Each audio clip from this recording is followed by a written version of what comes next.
오늘 저는 시편 1편 1절로 6절의 말씀을 가지고 크게 한번 따라하겠습니다. 복 있는 사람의 형통한 삶, 복 있는 사람의 형통한 삶, 이러한 제목으로 은혜의 말씀을 나누고자 합니다. 하나님께서는 당신이 선택한 하나님의 백성들이 복을 받고 영원히 형통하기를 원하고 계십니다. 크게 하면 아멘 할까요? 여러분, 형통이란 말은 히브리어로 찰레아의인데요, 이 말은 번성하고 풍성하게 하신다라는 뜻과 성공적인 삶을 살게 하다라는 뜻을 가지고 있는 단어예요. 그런데요, 하나님께서 말씀하신 형통이란 어떤 상황에서도 하나님의 말씀을 붙잡고 믿음이 흔들리지 않는 것과, 또한 어떠한 위기에서도 하나님 말씀에 순종해서 또 지혜롭게 행동하고 마귀의 유혹도 말씀과 믿음으로 이겨내고 정면 돌파해서 믿음의 승리를 이룰 때 주어지는 축복을 의미한다라고 이야기해요. 다시 말하면 형통이라는 것은 단순히 재물을 많이 얻는 것을 말하는 것이 아니라 하나님께서 함께 하심으로 믿음의 승리를 이룬 자, 마귀의 진을 파하고 승리한 자가 누리는 축복이다. 또 뿐만 아니라 영적으로 생활적으로 균형 잡힌 축복을 말하는 것인데요, 영혼이 찰땐같이 범사가 잘 때고 강건하여서 영적 승리를 영원히 이룬 축복을 의미합니다. 동의하시면 아멘 하시기 바랍니다. 저는 새해 여러분의 삶 가운데 복 있는 사람으로서 형통의 복이 여러분 가문의 가정에 영원히 흘러 넘쳐나기를 예수님의 이름으로 축원합니다. 자, 그러면 복 있는 자들의 형통한 삶은 어떤 사람에게 주어질까요?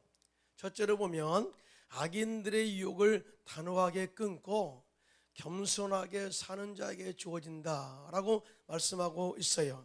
믿으시면 아멘. 자, 오늘 크게 한번 아멘 할까요? 크게 하면 할까요?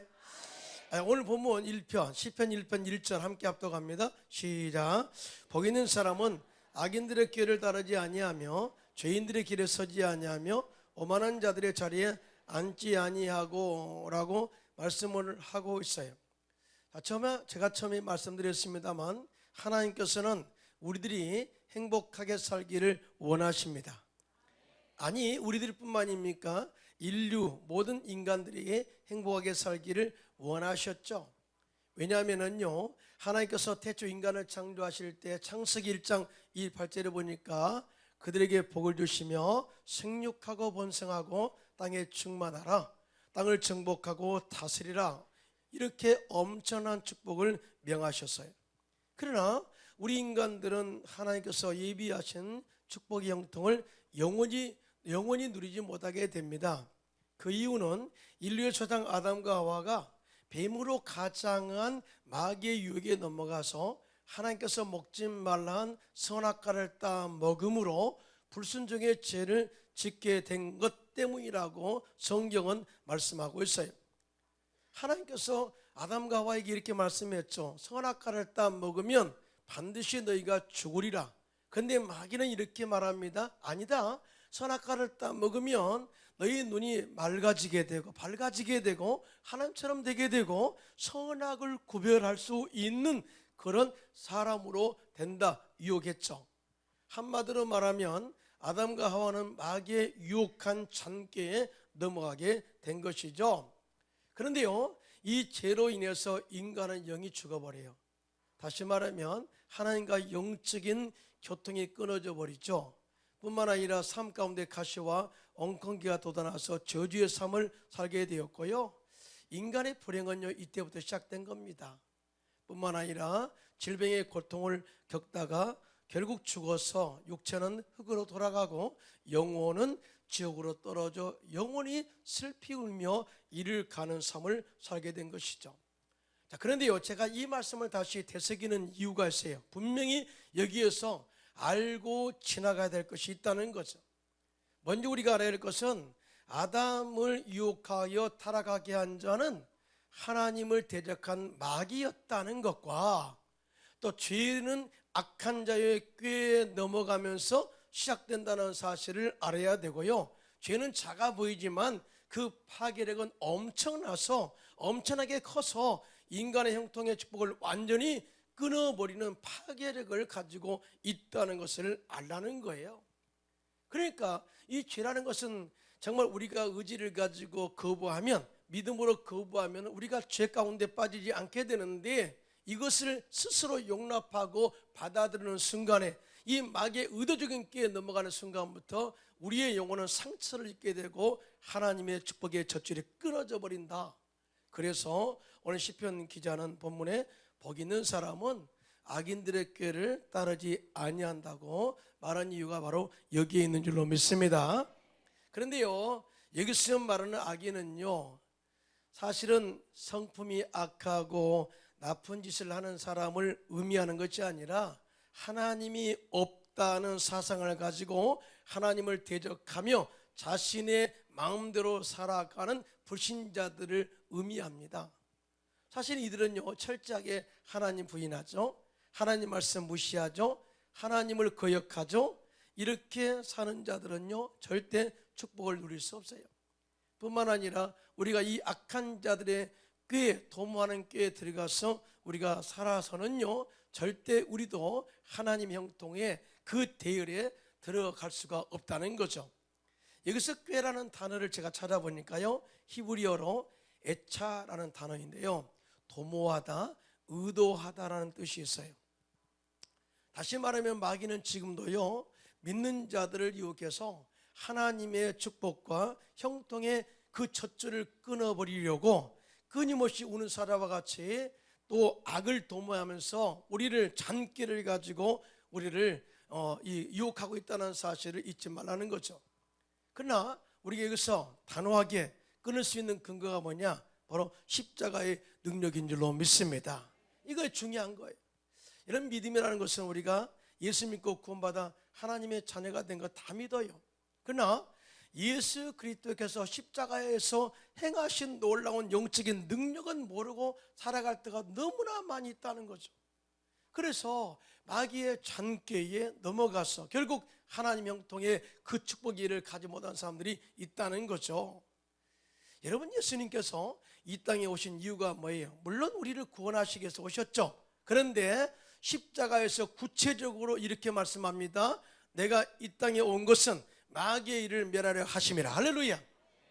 지금도 우리를 유혹하고 의도적으로 잔꾀를 부는 마귀를 모든 친을 파하고 바로 그 모든 것들을, 세력을 무력화하기 위해서 이 땅에 오셨다는 거예요.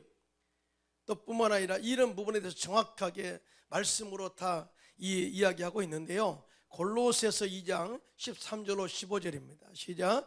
또 범죄와 육체의 모할례로 죽었던 너희를 하나님이 그와 함께 살리시고 우리의 모든 죄를 사하시고 우리를 거스리고 불리하게 하는 법정으로 쓴 증서를 지우시고 제하여 버리사 십자가에 못 박으시고 통치자들과 권세들을 무력하여 드러내어 구경거로 삼으시고 십자가로 그들을 이기셨느니라. 여러분, 이 말씀을 믿으시면 손들고 아멘 하시기 바랍니다. 이미 예수님께서 십자가에서 마귀를 멸하시고 무력화해서 조롱거로 삼으시고 이미 이 끝낸 전쟁을 선포했다는 거예요.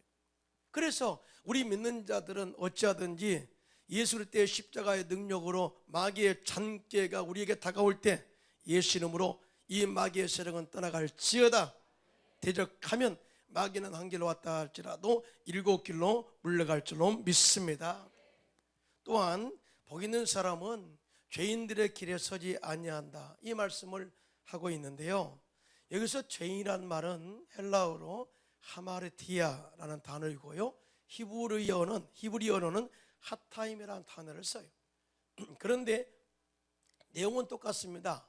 이 하타임이라는 단어는요, 화살이 표적을 빗나갔다라는 의미와 길을 잃어버렸다라는 의미예요. 다시 말하면 죄라는 것은 하나님의 뜻에 따라 살지 않고 빗나간 탈선 행위를 말하는 것으로서요, 사실은 우리가 하나님의 말씀대로 올바른 길을 가면 형통의 복이 약속되고 보장되어 있는데 그 길을 가지 않고 그 길을 탈선하게 되면 결국은 영이 죽게 되고 그 길에 앞날은 바로 피폐하고 불행의 삶을 갈 수밖에 없다는 것을 경고하고 있는 말씀이거든요. 그런데 악인들은 이런 탈선을 그냥 쉽게 생각해요.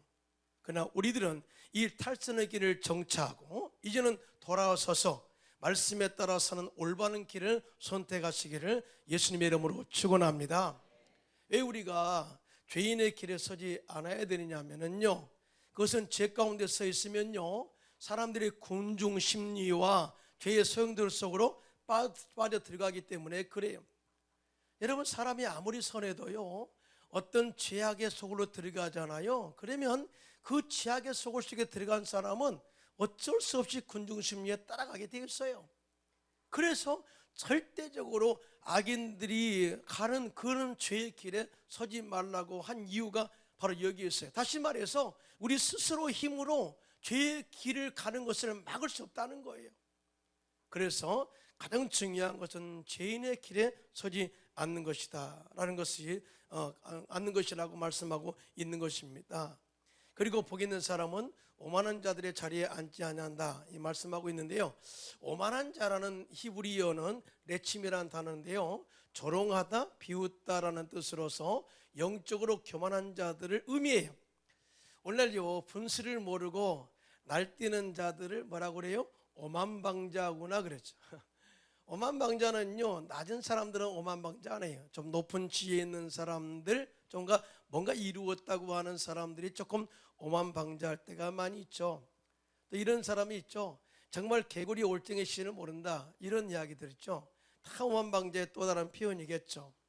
그런데요, 오만한 사람들, 교만한 사람들은요 하나님이 없다 하고요, 또 하나님의 말씀을 거부하고요, 또 실적으로 하나님을 믿는 자들까지도 악한 말로 비웃고 조롱하기도 합니다. 그런데요, 그들의 결말은 오늘 성경에 말한 것처럼 바람에 나는 겨와 같다, 이와 같이 사라진다. 성경은 이렇게 말하죠. 그래서 악인의 형통함을 부러워하지 말라 한 이유가 바로 여기에 있어요. 믿으시면 아멘 하시기 바랍니다. 오만하면 다 죽어요. 그래서 잠언서 16장 18절에 시작, 교만한 배망의 선봉이요 거만한 마음은 넘어짐의 앞잡이라 말씀을 하고 있어요.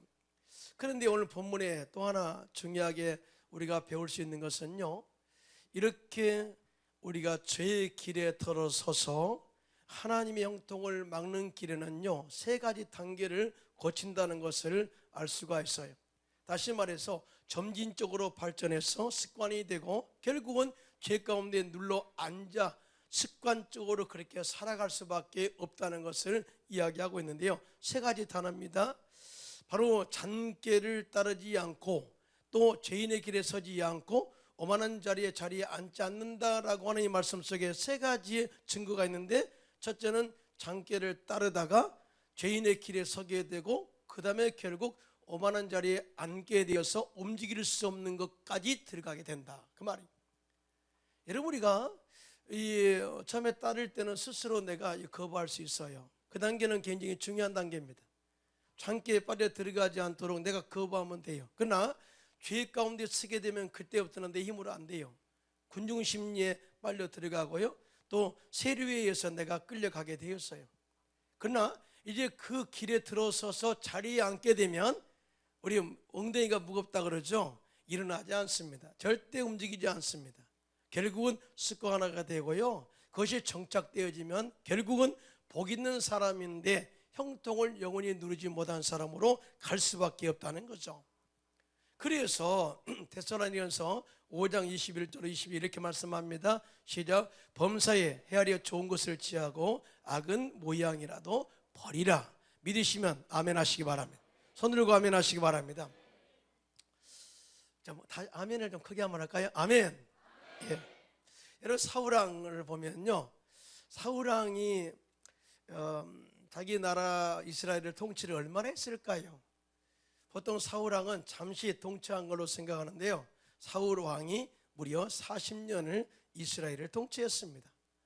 자, 그러면 40년 동안 과연 맨날 사울왕이 정말 죽으라고 고생만 했을까요? 그렇지 않아요. 사울왕의 그 통치 사역을 보면 초창기 때는요 하나님께서 그와 함께 하심으로 엄청난 은혜를 받았어요. 복을 받았고요.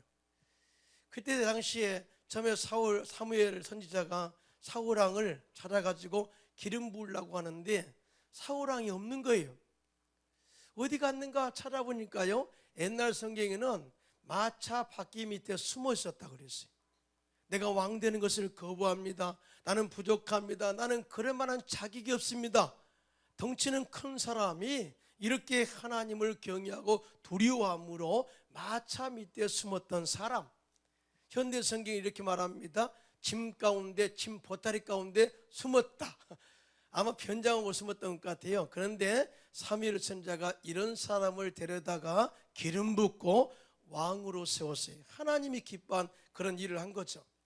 그래서 초창기 때는 겸손했어요. 하나님 말씀에 잘 따랐고요, 또 말씀에 따라 순종했고요. 그러자 하나님께서 사울 왕과 함께 하심으로 말미암아 이웃 나라들과의 대전쟁에서 대승리를 거두게 했고요, 그의 삶을 형통케 하셨고 그 이스라엘 나라를 형통케 하신 줄로 믿습니다. 자, 그러나 그가 말년에 교만해져요. 오만방자해집니다. 그래서 하나님의 말씀을 거역하고 선지자 사무엘의 권면의 말을 두 번이나 듣지 않고 불순종하다가 결국은 블레셋과의 전쟁에서 비참한 죽음을 당하게 되고요. 그것으로서 그 가문의 형통한 끝을 맺게 돼요. 사실은 왕족이라면 영혼의 가문이 빛날 그런 영광 아니겠습니까? 그런데 사울왕 하나가 오만방자함으로 인해서 그 형통이, 그의 가문이 거기서 끝나게 됐다는 거죠. 반대로 요셉의 삶은 형통한 삶이 넘쳐났다고 간증하고 있는데요, 그가 애굽의 종으로 팔려가 애굽의 시대장 보디발의 집에 있을 때 하나님께서 요셉과 함께 하심으로 형통한 자가 되어 그 가정에 하나님께서 복을 주셨다. 여러분 믿으시면 아멘. 여러분이 있음으로써 여러분 가정이 복이 임하기를 축원합니다. 여러분 회사가 복이 있기를 축원합니다. 여러분 사업체가 여러분으로 인하여 복을 받기를 예수님 이름으로 축원합니다. 그런데 문제는 다음에 또 다가오게 되죠. 그가 보디발의 인정을 받고 가정의 종무로 있을 때 보디발의 아내, 그러니까 주인의 부인이 아내가 요셉을 사모함으로 아무도 모르는 가운데 동침하자고 유혹했어요. 요셉이 절대 두 가지를 이야기합니다. 첫째는 나는 주인을 배신하지 않습니다. 난 절대 주인의 말에 순종하고 배신하지 않습니다. 두 번째, 내가 사람이 보이지 않는 가운데 이렇게 죄를 범하는 것은 하나님 앞에 득지 않은 것입니다. 사람은 보지 않는다 할지라도 나는 하나님의 면전 앞에서 삽니다. 하나님이 보고 계십니다. 그래서 보디발의 아내의 유혹을 단호하게 잘라버리고 뿌리쳤습니다. 그 결과 억울한 누명을 쓰고 감옥에 들어갔지만 또한 하나님께서 요셉과 함께 하심으로 형통한 자가 되어서 또 감옥의 모든 재반상을 다 그에게 마치고 또 맡기고 그가 형통한 감옥 생활을 하게 됐죠. 그리고 좌우의 때가 참에 애굽의 총리가 되어서 애굽을 다스리는 그런 위치에 올라가게 됩니다. 정말 그 형통이 대를 이어서 지금 현재 예수 우리가 탄생하는 축복의 자리에 앉게 했지 않습니까? 자, 그 이유가 뭐냐? 그는 어디서든지 악한 길에 서지 않았고요, 마귀의 잔꾀에 넘어가지 않았고요, 절대 어떤 상황에서도 오만하지 않았고 하나님의 택한 백성으로서 겸손하게 믿음의 정죄를 지켜서 맡은 바 일을 성실히 다했더니 하나님께서 그를 높여 형통케 하셨다는 사실 믿으신 분만 손들고 아멘 하시기 바랍니다. 크게 아멘 합시다. 저는 이런 요셉의 가문의 축복이 여러분 가문에도 넘쳐나기를 예수님의 이름으로 축원합니다. 최근요 국민일보에 실리신 카플렉스라고 하는 그런 청년 응어 프로젝트에 실린 간증인데요, 카플렉스가 뭘까 찾아보니까요 이런 내용이더라고요. 기독교가 추구하는 믿음, 소망, 사랑의 가치를 품고 하나님을 자랑하는 사람들 소개하는 프로. 그러니까 믿음 생활 잘한 사람들이 나와서 청년들을 응원하고 여러분 힘내세요 라고 하는 믿음의 권면자들, 이렇게 보면 되겠죠. 근데 이번 주에는요, 서정진 셀트리온 회장님의 신앙 간증이 실려 있었는데요, 저는 그분을 잘 몰랐어요. 그런데 간증을 읽고 은혜도 받고요, 오히려 목사였지만 제가 그분의 신앙을 통해서 도전도 받았어요. 이분은요, 일반 셀러리맨으로 월급 생활로 시작을 했더라고요. 그런데 IMF 때 또 이렇게 회사가 어려우니까 또 명퇴를 당하고요, 그 이후에 세계 선두의 바이오 의약품 제조 업체를 만들어서요, 하나님의 자녀로서 어떻게 살아가는 것이 정말 성공적인 삶인가라는 것을 겸손하게 간증하고 있어요. 자신의 신앙에 그가 복받는 은혜는요, 순전히 부모님의 덕이라고 이야기하면서, 첫째는 그 어머니의 기도 덕이다, 그런 이 고백을 했어요. 그래서 가장 존경하는 분이 누구냐 이렇게 물었을 때 7년 전에 돌아가신 어머님이신데, 자신과 자신의 회사를 위해서 1000일 동안 철야 기도를 하신 분이래요.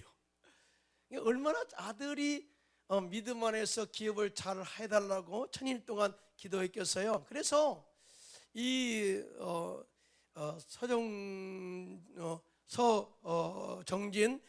셀트리온 회장님은요, 사실은 내가 열심히 노력한 것도 노력한 거지만 내가 복을 받는 것은 순전히 어머님의 기도다, 이렇게 고백을 했어요.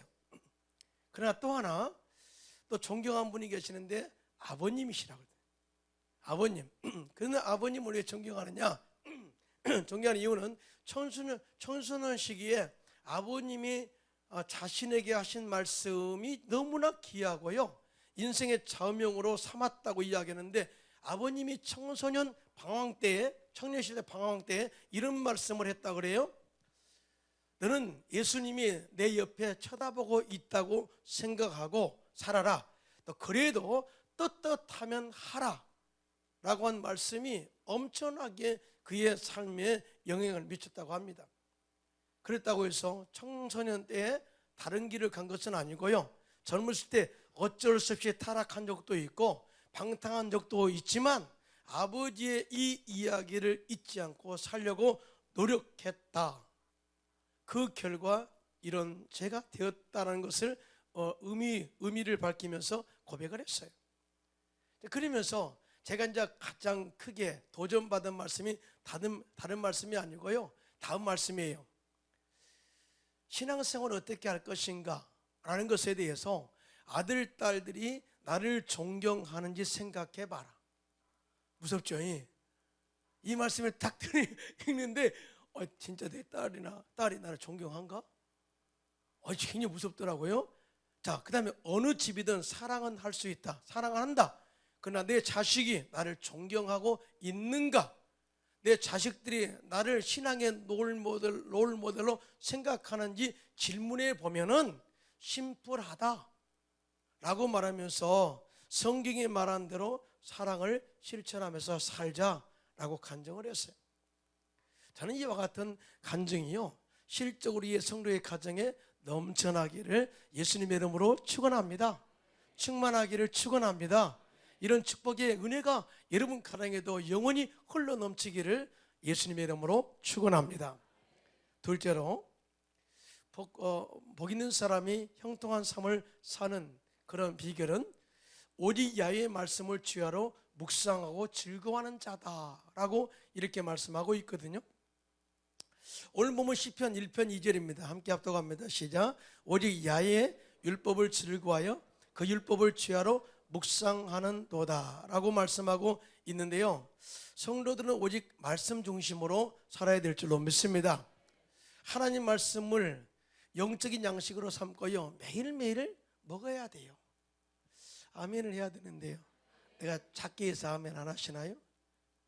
우리가 밥은 먹으면서도 영적인 양식은 말씀을 먹지 않고 살면요, 영이 죽어요. 또 뿐만 아니라 하나님의 말씀을 내가 생명의 길로 가는 이정표다, 안내자다 라는 것으로 삼고 항상 그 말씀에 집중하고 따라가야 될 줄로 믿습니다. 그러기 위해서는 항상 하나님의 말씀을 가까이 하고 즐거워하라. 크게 한번 아멘 합시다. 자, 여러분, 즐거워한다, 억지로 말씀을 묵상하고 따르는 것이 아니라 즐거워한다, 이 말씀에 여러분 한번 집중 한번 하시기 바랍니다. 여러분, 어떤 때 즐거워요? 사랑하면 즐겁죠. 그렇죠? 사랑하면. 어떤 때 즐거워요? 아마 집사님 연애 결혼했는지 모르겠어요. 연애 결혼할 때요, 그 애인을 만나고 싶은 마음이요, 아주 굉장히 간절하죠. 즐겁죠. 그 다음에 그 대화하는 시간이 하나라도 아까워서 놓치지 않으려고 얼마나 노력했어요. 또 뿐만 아니라 내 애인이 말한 그 말 한마디를 놓치지 않고 또 이렇게 필기해서 다음에 그것을 다시 되뇌기면서 사랑을 고백하는 그러한 장면들이 아마 있었을걸요. 예. 그러니까 사랑하면 만나는 것이 즐겁다는 거죠. 사랑하면 그 말씀 듣는 것이 즐겁다는 거죠. 여러분요, 이것도 우리가 똑같아요. 하나님이 우리 인생들을 사랑하셔서 지금도 우리를 만나기를 원하신 줄로 믿습니다. 사랑하지 않으면 안 만나죠. 즐겁지 않죠. 역시 우리가 하나님 말씀을 듣고 묵상하는 관계는 하나님을 우리가 얼마나 사랑하고 있느냐를 가늠하는 척도다라는 것을 말씀을 하고 있어요. 다시 말하면 하나님을 사랑하면 하나님 말씀을 듣기를 좋아하는 줄로 믿습니다. 하나님을 사랑하면 그 말씀을 묵상하여 즐거워하는 줄로 믿습니다. 하나님을 사랑하면 하나님의 권면의 말씀이 즐겁게 받아들인다는 것이죠. 오늘날 우리가 영적으로 회복해야 할 부분이 바로 하나님을 사랑하는 것입니다.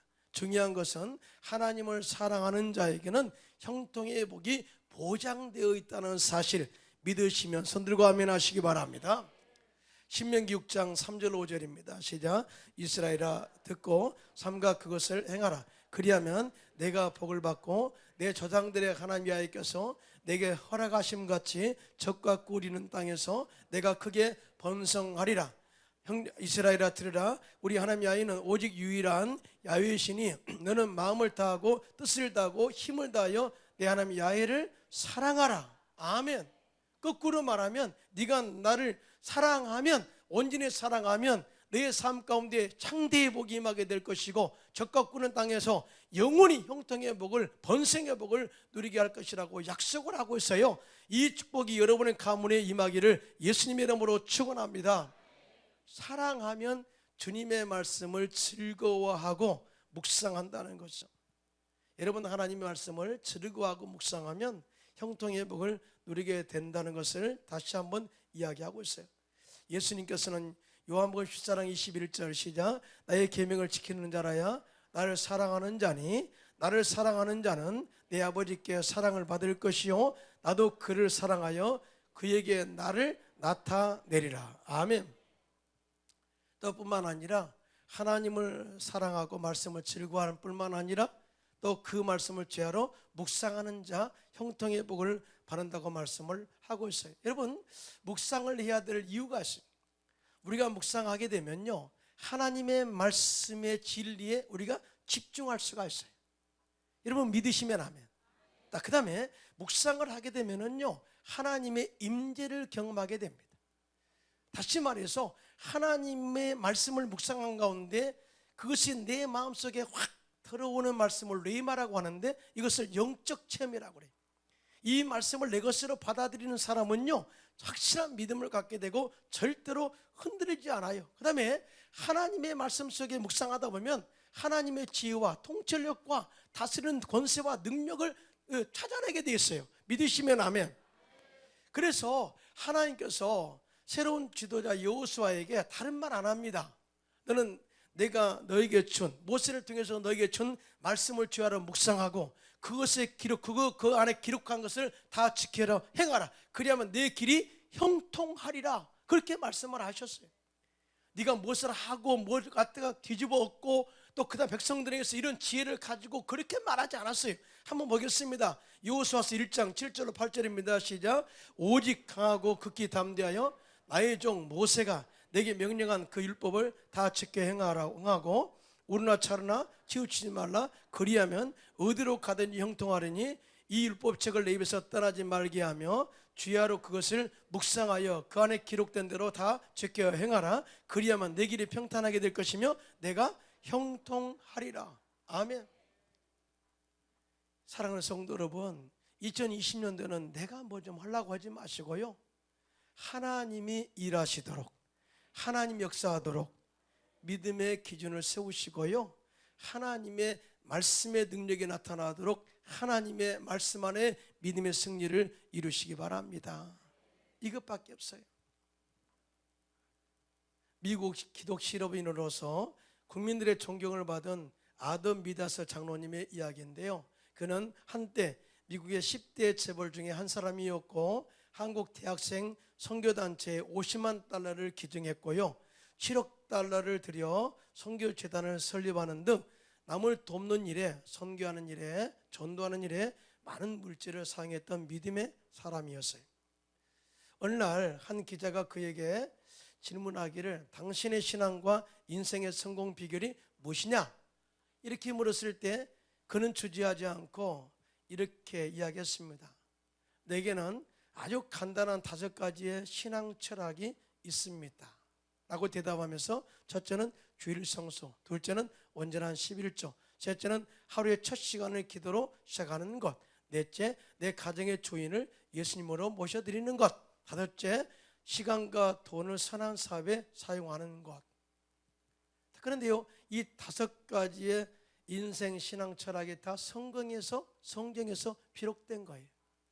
그러니까 이 미다스 장로님의 형통의 비결은요, 하나님의 말씀을 들을 때 그냥 지나치지 않았다는 거예요. 하나님의 말씀을 즐거워했고요, 그 말씀을 묵상했고요, 그 말씀에 마음에 감동된 말씀이 있다면, 또 목사님을 통해서 메시지가 선포될 때 그 말씀이 레마로 내 마음에 부딪혔다면 그것을 삶의 실천으로 옮겼다는 거예요. 그랬더니 하나님께서 그의 가정에 형통의 복을 주셨다 간증하고 있는데요, 이런 축복이 여러분 가문에도 넘쳐나기를 예수님의 이름으로 축원합니다. 자, 이렇게 하나님 말씀을 묵상하고 또 즐거워하면, 그 말씀에 직행하면 이런 축복이 옵니다. 시편 1편 3절 본문입니다. 시작. 그는 시냇가에 심은 나무가 철을 따라 열매를 맺으며 그 잎사귀가 마르지 아니함 같으니 그가 하는 모든 일이 다 형통하리로다. 아멘. 자, 시냇가에 심겨진 나무 같다.